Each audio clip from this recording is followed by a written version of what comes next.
आचार्याय विचार्याय प्रचार्याय तमोनुते कृतज्ञाय रसज्ञाय नीतिज्ञाय नमोस्तुते सत्यां शिवतत्तम मानवत्यामवाग्मिते शान्तदन्ताय कान्ताय महन्ताय नमो नमः सत्यव्रताय शान्तम्य सौजन्यशुभमूर्तये भक्तिजीवनयाचार्य गुरुदेवाय ते नमो विष्णुपादाय गौरकृष्णप्रियाय च श्रीमते भक्तिप्रकाश पूरीष्वामिति नामिने वंशाकल्पतरुभ्यश्च कृपासिन्धुभ्येव च पतितानां पावनेभ्यो वैष्णवेभ्यो नमो नमः शङ्कराचार्य गर्भदत्ताय च परमनीशाय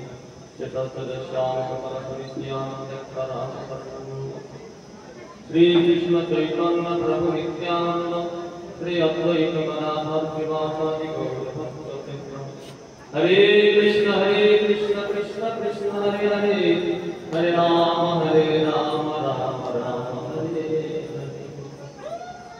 आविष्कार करे मुझे कृपा करना विष्णुपाद परमहंस परिव्राजक चतुष्टोत्तर भक्ति जीवन आचार्य शंकर गुरु महाराज राधु चरणे अनुपति साष्टांग दंडवत स्मृति निवेदन তিনি আমাদের সকলেই প্রসন্ন কৃপা দৃষ্টি দান করুন।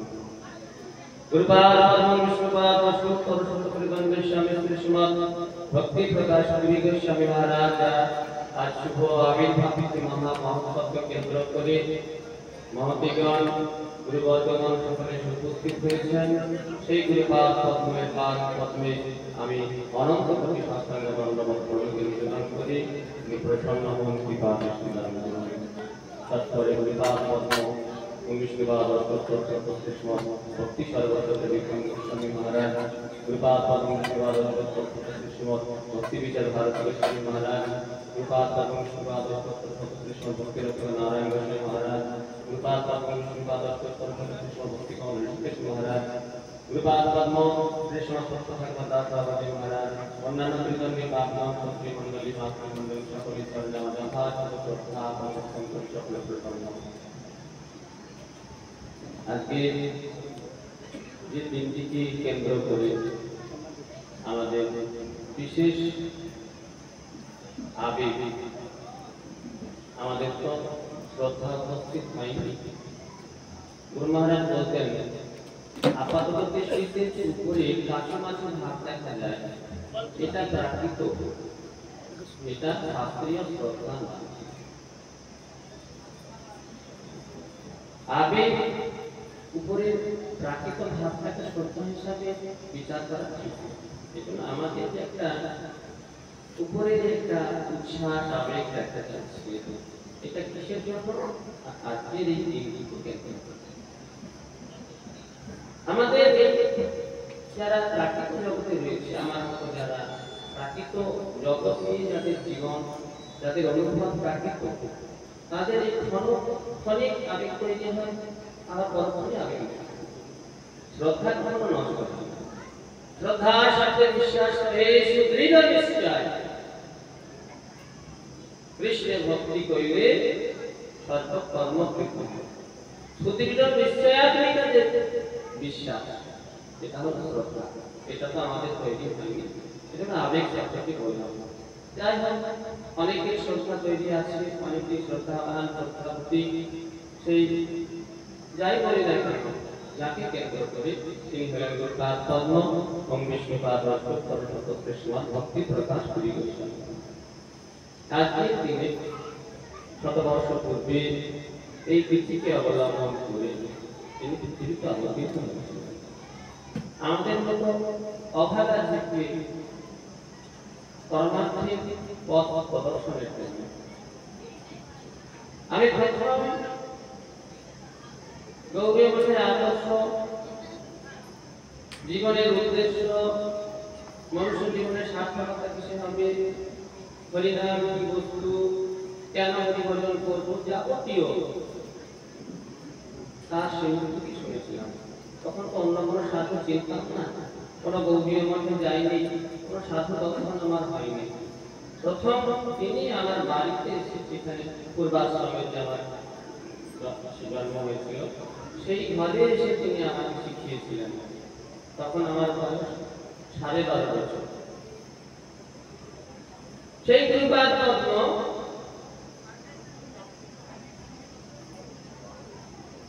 1925 সালে 20 মে, 22 তারিখ 20 মে কৃষ্ণ দশমী তিথিতে অবতীর্ণ হয়েছিলেন উড়িষ্যা জেলায়, উড়িষ্যা রাজ্যে। উড়িষ্যা রাজ্যের একটি জেলা হল গঞ্জাম জেলা। সেই গঞ্জাম জেলার অন্তর্গত একটি গ্রাম পিত্তল গ্রাম, যেটি ঋষিকুল্লা নদীর তীরে অবস্থিত। সেখানে তার আবির্ভাব। মাতা কনক সুন্দরী দেবীর গর্ভকে পরিপূর্ণরূপে সার্থক করার জন্য, সার্থক করে জগৎকে উদ্ধারের জন্য তিনি আজকের এই পৃথিবীতে অবতীর্ণ। পিতা ছিলেন শ্রী জগন্নাথ মহাপ্রভু। খুব ছেলেবেলা, একেবারে যখন ছোট অবস্থা, 8 বছর, 6 বছর, 7 বছর বয়স, তখন থেকে তার অদ্ভুত একটি কৃষ্ণ ভক্তির প্রকাশ তার মধ্যে দেখা যায়। যদি কেউ হরিনাম করতে কাজটা তার কিছু কিছু চলে যেত, কেউ একটু হরিকথা শোনালে উদাস হয়ে যায়, তার স্বাভাবিক হরিনামের রুচি, যেটা আমরা হাজারবার শুনেও আমাদের রুচি হয়। যে কথাগুলি তার মুখে বহুবার শুনেছি, প্রত্যেকটি চিঠিতে, তখন তো চিঠি ছিল, পোস্টকার্ড লেখা, প্রত্যেকটি চিঠিতে প্রত্যেককে যা উপদেশ দেওয়া থাকতো, তার মুখ্য উপদেশ ছিল একটি, থাকবেই। হেন কোনো ব্যক্তিকে এই উপদেশ যে তিনি দেননি আমার জানা নেই। সেটি কি? বাবা, তোমরা অত্যন্ত আদর এবং যত্নের সঙ্গে হরিনাম করবে। শুধু হরিনাম করবে এটা বলতেন না, কখনো বলতেন না। খুব আদর এবং যত্নের সঙ্গে হরিনাম করবে। হরিনামকে আপন জেনে, নিজ জন জেনে, নিজ প্রভু জেনে খুব আদর করে করবে। জীবন যেন হরিনামময় হয়।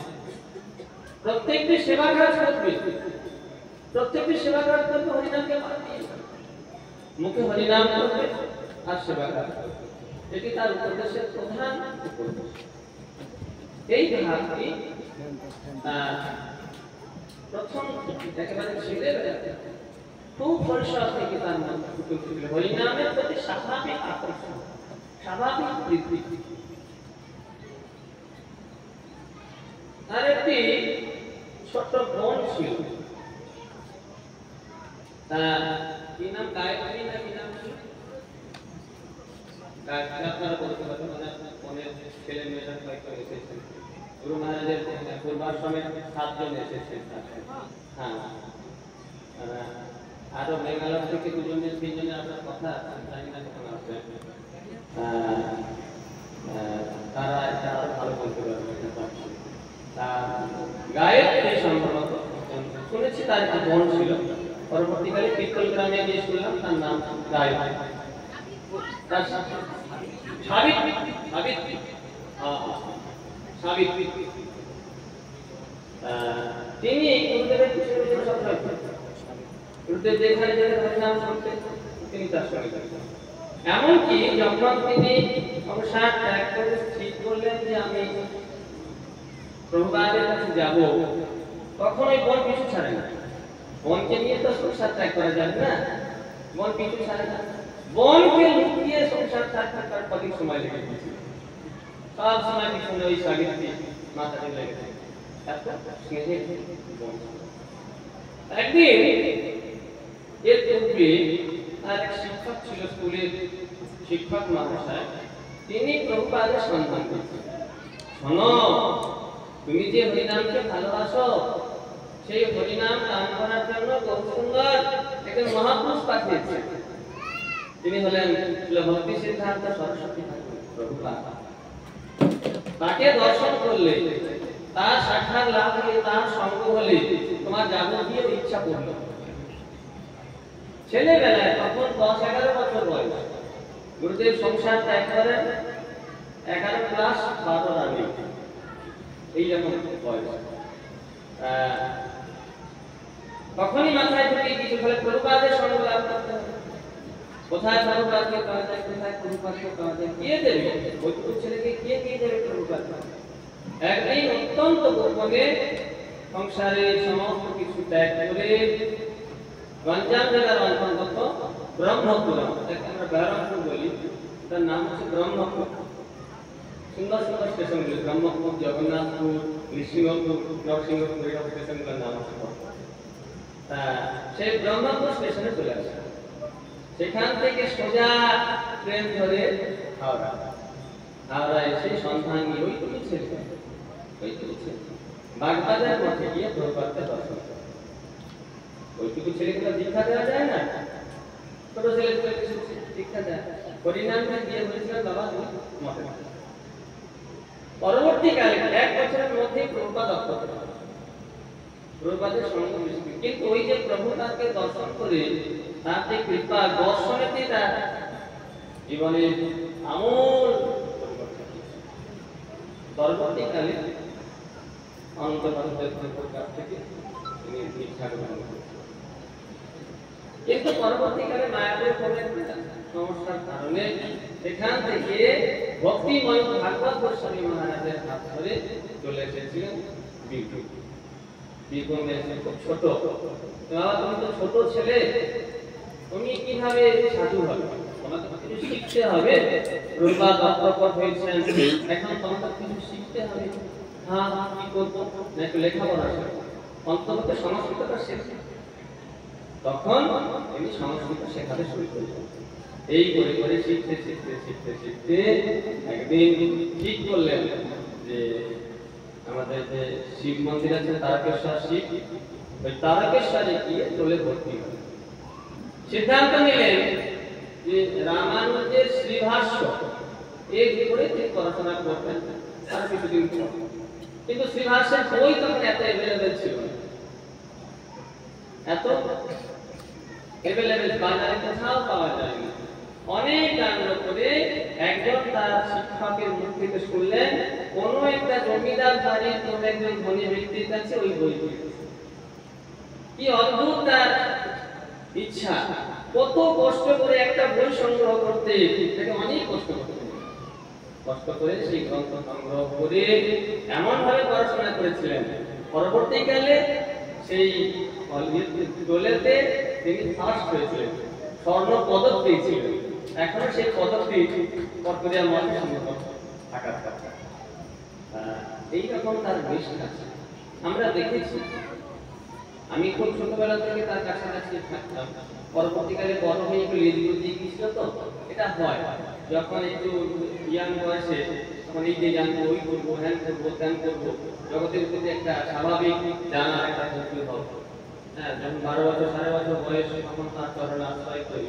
কিন্তু তারপরে আর কিছু যেতাম না, খুব ডাক্তার জানবো এইসব এই কাজ হয়েই গেছে। ঘুরে বেড়ানো ছেলেদের যা হয়, আমাদের স্বভাব তো ঘুরে ঘুরে বেড়াতাম। তথাপি তিনি ধরে ধরে শেখাতেন, এই করতে হবে, ওই করতে হবে। কি নিষ্ঠার সঙ্গে শিষ্যকে তৈরি করতে হয়, কি নিষ্ঠার সঙ্গে তাকে হাতে ধরে শেখাতে হয়, আমি সারা জীবনে তা ভুলতে পারি। আমার নাকি গুরু মহারাজ বলেছিলেন, আমার নাকি গুরু ভাগ্য খুব ভালো। হ্যাঁ, এটা তিনি আমার অ্যাস্ট্রোলজিক্যাল সবটা থেকে বলেছিলেন যে আমার গুরু স্থানে নাকি বৃহস্পতি আছে। যার জন্য সত্যিই তাই। আজ আমি যখনই কোনো সমস্যায় পড়ি, আমার গুরুদেব এবং গুরুবর্গের আমি কাছে পাই। আজকে তো আপনার প্রমাণ পাচ্ছেন, গতকাল বলেছি আমার গুরু ভাগ্য দেখতে। হ্যাঁ, এটা আমি লোকের কাছে গর্ব করি যে এটা আমার দুর্ভাগ্যের কথা। তা যেটাই হোক, আমার গুরুদেব অত্যন্ত এত মিষ্ট বাক্য আমার কানে আজও লাগে। কোনোদিন কোনো গল্প শব্দ শুনি। আমরা তো রেগে গেলে যখন গলা বেরোয় তো আমাদের শুরু করে, তখন আমি কার না কি নিজেই বুঝতে পারি। কিন্তু গুরুদেবকে কখন রেগে গেলেও শাসন করতেন, গাধা বলে তিরস্কার করতেন, কিন্তু সেই গাধা বলার মধ্যে একটা ভীতি ছিল, একটা অত্যন্ত গাঢ় স্নেহ তার মধ্যে দেখেছি।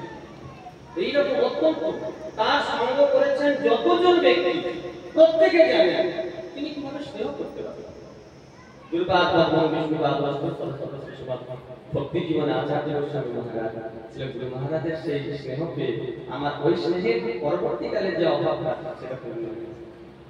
আমি অল্পবয়সী কিছুদিন সঙ্গ করার পরে তার সঙ্গ হয়নি, গুরুদেব অপ্রকট হলেন। পরবর্তীকালে আমি যখন বর্ধমান মাঠে আসি, গুরু মহারাজকে বললাম, গুরু মহারাজ এরকম তো ইচ্ছা ছিল যে আমি এইরকম ভাবে চলবো, আমাকে দীক্ষা নিতে হবে, আমাকে নবীর সংস্কার নিতে হবে, আমাকে লাল কাপড় নিতে হবে, সাধু হতে হবে, এরকম তিনি খুব ইচ্ছা করেছিলেন আমার উপর। জানো তোমার মধ্যে সম্ভাবনা আছে, তোমাকে সাধু হতে হবে। গুরু মহারাজ বলেন, হ্যাঁ থেকে যাও আমার কাছে। আমি পুরোটা গুরু মহারাজের কাছ থেকে পুরোটা আমি ভাবতে পারিনি যে আমাকে তিনি এত স্নেহ করেন। আমার নিজের ইচ্ছা আমি বললাম আমার গুরু ভাগ্য ভালো, গুরুদেবের সেবা এত পেয়েছি। আমার মাঝে মাঝে এখনো খারাপ লাগে যে আমার মতো নিকৃষ্ট ব্যক্তিকে গুরুদেব কেন স্নেহ করেন। আপনারা সকলেই জানেন আমি হার্ট ডিজিজের একটা রোগা পাক্কাল, আমার পরিশ্রম করার ক্ষমতা নেই, আমার সেবা করার ক্ষমতা নেই, সেবা করার মানসিকতা নেই, কিন্তু গুরুদেব এবং গুরুবর্গগণ আমাদের যে স্নেহ করেন আমার নিজেকে খুব লজ্জিত বলে মনে হয়। পরবর্তীকালে গুরু মহারাজের সেই স্নেহ পেয়ে আমি সেই স্নেহকে উপলব্ধি করি। যাই হোক, গুরু মহারাজের বেশি কথা বলা যাবে না, অনেক সময় বেশি কিলোমিটার পাঠা ঠিক আছে। যাই হোক, সংক্ষেপে বলি, অনুভূতিগুলো বেরিয়ে যায় সময়।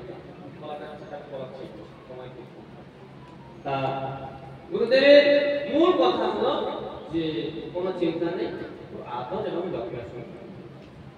পরবর্তীকালে তিনি আমাদের তারকেশ্বর টোল থেকে যখন তিনি গোল্ড মেডেল পেলেন, তারপরে শেষ পর্যন্ত যাত্রা ভক্তিময় ভাগবত গোস্বামী মহারাজ তিনি আদেশ করলেন প্রচার করতে হবে। তিনি নোট করে দিতেন এই বিষয়টার উপরে তুমি বক্তৃতা দেন, এইভাবে বলবে, এইভাবে বলবে, এইভাবে বললে মানুষ বুঝতে পারবে, জটিল ভাষা দিয়ে বলবে না, সহজ ভাবে মানুষকে বোঝাবে, ধরে ধরে ধরে ধরে নোট করে দিতেন।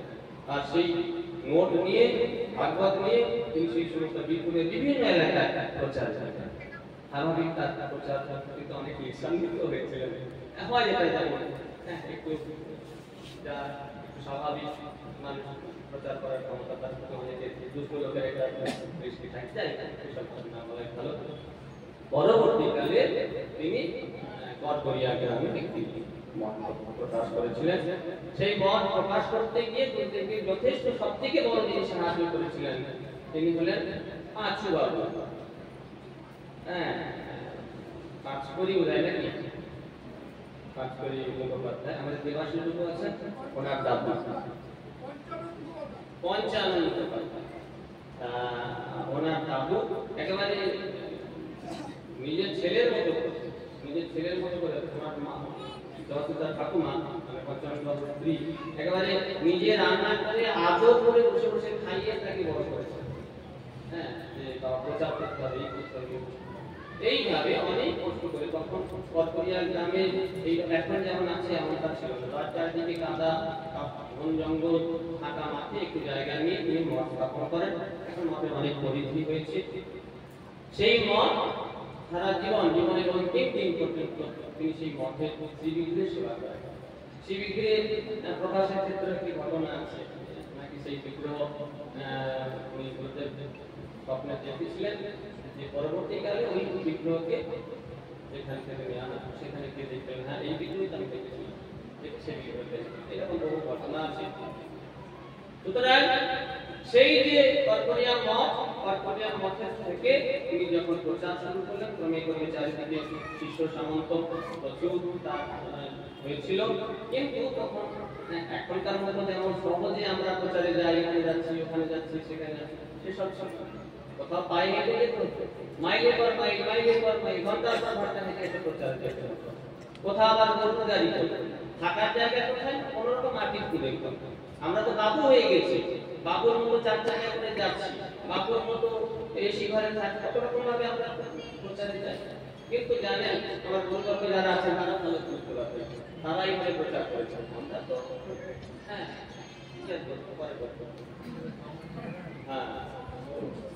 গুরুবর্গ মানে ইতিহাস আপনি শুনবেন তারা কিভাবে প্রচার করেছে, কত কষ্ট একটা মানুষের উদ্ধার করার জন্য, একটা মানুষকে কৃষ্ণ ভজনের শিক্ষা দেওয়ার জন্য তারা কি কষ্ট না করেছে। গরমেতে ছোট্ট একটা ঘরে রোদে কষ্ট করে গিয়ে সেখানে কোনো রকম জীবন পায়খানা চট দিয়ে একটু ঘিরে পায়খানা করে জল শোধ করতে হয়েছে, এইভাবে তাকে প্রচার করতে। আমরা জানি কোথাও যখন বয়স হয়ে গিয়েছিল তখনও পর্যন্ত ওই উপরে একটা ছোট মোটো জায়গা করে সেখানে পায়খানা করে সেই সব ফেলে দিয়ে আবার তাকে পরিষ্কার করে রাখা। কি কষ্ট করে ভগবানের কথা প্রচার করছে। এই জন্য আজকে সেই কৃপাতেই আর আবির্ভাব তিথিতে আমরা সকলেই একত্রিত হয়েছি। আমরা সকলেই আনন্দিত, কিন্তু আমাদের ভিতরে একটা চাপা কষ্ট তারা করে বেড়ায়। সেটা হচ্ছে গুরু মহারাজের খুব ইচ্ছা ছিল, গুরু মহারাজ নিজের এই অনুষ্ঠানটা এখানে করতে বলেছেন, তোমরা খানাতে কাজ করো।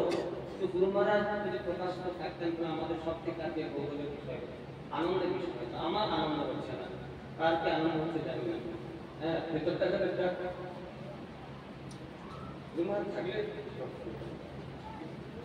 তার পরিকল্পনা যা আজকে হয়েছে, মহারাজ পান এসেছেন, গুরুবর্গ এসেছেন, সব তো তার পরিকল্পনা। তিনি সব সাজিয়ে দিয়েছেন, প্যান্ডেলটা কখন হবে সেটাও করে দিয়েছিলেন তিনি, তার ইচ্ছা মতোই এটা করা হয়েছে।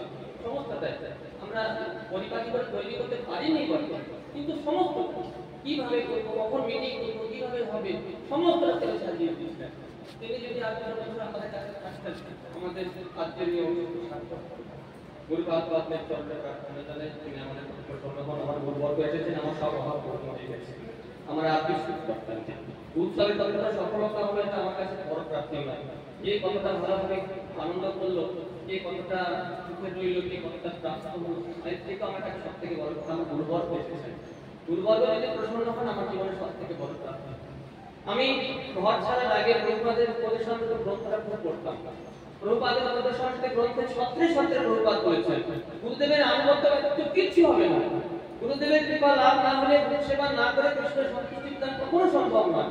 তখন থেকে আমি মাথায় এটাই চেষ্টা করি, আমি ভগবানকে চিনি না, আমি গৌরচন্দ্রকে দেখিনি, কিন্তু আমি যেন সারা জীবন একটাই লক্ষ্য নিয়ে চলতে পারি, আমার গুরুদেবের সেবা করতে পারি। এখনো পর্যন্ত কৃষ্ণ সেবার বিষয়ে আমি জানি না। আমার জীবনে এখন একটাই লক্ষ্য যে আমি যেন গুরুদেবের ইচ্ছা মতো চলতে পারি, তাতে আমার জীবন যায় হয়। আমার যদি কৃষ্ণ প্রাপ্তি নাই হয় তাতে আমার কোনো রকম কোনো সংসার, কোনো রকম কোনো খেদ নেই। গুরুদেবের ইচ্ছা মতো গুরুদেব যেভাবে আমাকে ভজন করতে বলেছেন পারি না বলেছেন মহারাজ একবার করে জপ করতে হবে, মূল মন্ত্র যেটা কৃষ্ণ মন্ত্র প্রতিদিন 1000 করে জপ করবে, এইরকম অনেক কিছু নির্দেশ দিয়ে গেছেন। এইরকম বিষ্ণু সহস্র নাম পাঠ করবে, এইরকম 1000 করে গীতা করবে, এইগুলো করবে। একবার ধরে মঠ চালানোর জন্য যে সমস্ত নির্দেশ দিয়েছিলেন 6 বছর ধরে, সেই সমস্ত পারি না করতে, কিন্তু আমার লক্ষ্য ওইটাই। ঠিক গুরু মহারাজ যেমন চেয়েছিলেন ওইটা যদি আমি করতে পারি আমার জীবন সার্থক। এই জন্য গুরু আমার শ্রদ্ধা, আমার জীবনে যেটুকু কিছু ভালো কিছু থাকে আমি গুরু আপনার নাম ফোন করলাম, তিনি প্রসন্ন হন, কৃপা দৃষ্টি দান করুন। আমার গুরুবর্গগণ এসেছেন, তারা প্রসন্ন হন, তাদের প্রসন্নতায় একদিন আমার যোগ্যতা তৈরি হবে। আমার যোগ্যতা নাই সেটা আমার চেয়ে ভালো করে আর কেউ জানে না, আমি কতটা নির্দিষ্ট, কিন্তু তারা যদি কৃপা করে একদিন অবশ্যই আমার যোগ্যতা তৈরি হবে। হরে কৃষ্ণ। বাঞ্ছা করা